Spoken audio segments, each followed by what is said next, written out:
جب کوئی شخص فوت ہونے لگے تو اس کے پاس جو لوگ موجود ہیں ان کو کلمے کی تلقین کرنے کا حکم ہے، اور ان کو یہ بھی حکم ہے کہ وہ اس کی اچھی چیزیں اس کو بتائیں۔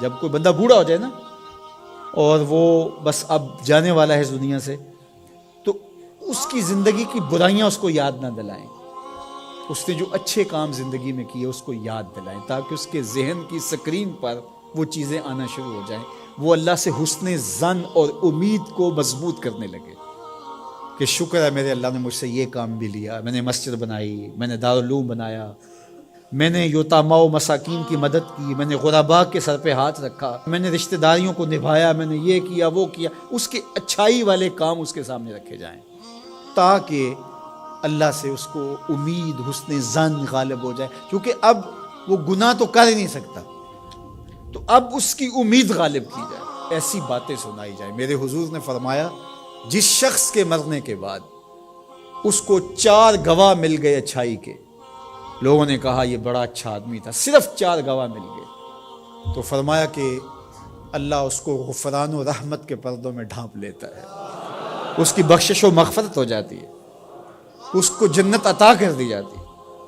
حضرت عمر تھے، عرض کی یا رسول اللہ صلی اللہ علیہ وسلم، میرے ماں باپ آپ پہ قربان ہو، اگر کسی کے پاس 4 گواہ نہ ہوں، 3 گواہ ہوں، تو میرے حضور نے فرمایا وہ بھی جنتی۔ حضرت عمر بولے حضور اگر کسی کے پاس 3 بھی نہ ہوئے، 2 ہوئے، میرے حضور نے فرمایا وہ بھی بخشا گیا۔ حضرت عمر کہتے ہیں ایک کے بارے میں نے پوچھا نہیں، حضور نے بتایا نہیں، اگر پوچھ لیتے تو شاید حضور بتا دیتے کہ ایک والے کا بھی کام بن گیا۔ تو یار جس کو صرف 2 گواہ مل گئے مرنے کے بعد، لوگوں نے کہا بندہ بڑا نیک تھا، نمازی تھا، ظلم نہیں کرتا تھا، زیادتی نہیں کرتا تھا، صرف 2 گواہ مل گئے، اس کی بخشش۔ لیکن وہاں کچہریوں والے گواہ نہیں چلیں گے، گواہ سچے ہوں گے۔ اللہ کے ہاں جھوٹے گواہ، وہ چاہے 2 ہی مل گئے، 50 سال 60 سال 70 سال کی زندگی میں 2 گواہ اچھے مل گئے اس کی اچھائی کے، وہ جنتی ہے۔ اللہ اکبر۔ اور کئی ایسے لوگ ہوتے ہیں جن بیچاروں کو گواہ ہی نہیں ملتا، جو کسی وجہ سے گواہی دے بھی رہے ہوتے ہیں، وہ بھی کہتے ہیں چلو ساڈے نال تے چنگا ہی سی۔ اس کا مطلب ہے کہ سب کے ساتھ اس کا رویہ اچھا نہیں تھا، ساڈے نال تو ویسے کدی نہیں سی کی تھی۔ تو اس کا کیا مطلب ہوا کہ یہ بندہ ضرر کا منبع تھا، یہ شر کا منبع تھا، تو اس کی شر سے ہم بچ گئے بس۔ تو ایسا نہ ہو کہ تمہارے بعد لوگ گواہی بھی اگر دینا چاہیں تو لفظ تراشنے لگیں کہ اگر میں نے اچھا کہہ دیا تو سارے لوگ میری جانب دیکھیں گے کیا کہہ رہے ہو۔ ایسی گواہی پیدا کرو لوگ دل سے کہیں یار زمانے میں ایسا دیکھا ہی نہیں تھا۔ اپنی اچھی گواہیاں پیدا کر کے جاؤ، چاہے 2 ہی پیدا ہو جائیں، اچھی گواہیاں پیدا کر کے جاؤ۔ اللہ اکبر۔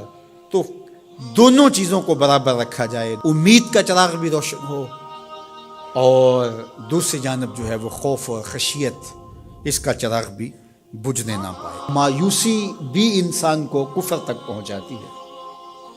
جب کسی کو پتا ہو کہ اب رخصت ہی نہیں ہے، معافی نہیں ہے، تو وہ جس نے 99 قتل کیے تھے، جب اسے پتا چلا کہ جہنم میں جاؤں گا ہی، تو اس نے کہا پھر 99 کیا 100 کیا؟ جس کو سزائے موت ہو جاتی ہے اس کی پھر نگرانی کی جاتی ہے، اس کو پتا ہے میں تو مرنا ہی مرنا ہے، 1 مار کے بھی مروں یا 10 مار کے بھی مروں، وہ ایک ہی بات ہے۔ تو خوف اور امید دونوں ساتھ ساتھ ہوں کہ گرفت بھی ہو سکتی ہے، رخصت اور چھٹی اور معافی بھی ہو سکتی ہے، یہ زندگی کے اندر جو ہے وہ توازن چیز قائم رکھتی ہے۔ شفاعت کی امید حضور علیہ السلام سے، اور حضور کی ناراضگی کا ڈر بھی۔ حضور سفارش کریں گے اور گناہ گاروں کی بخشش ہوگی، لیکن دوسری جانب یہ ڈر بھی کہ اگر حضور نے منہ پھیر لیا تو پھر کس در پہ جائیں گے۔ حضور نے ارشاد فرمایا جس نے میری سنت سے منہ موڑا میں اس کی شفاعت نہیں کروں گا، تو پھر کوئی سہارا کوئی آسرا رہے گا باقی؟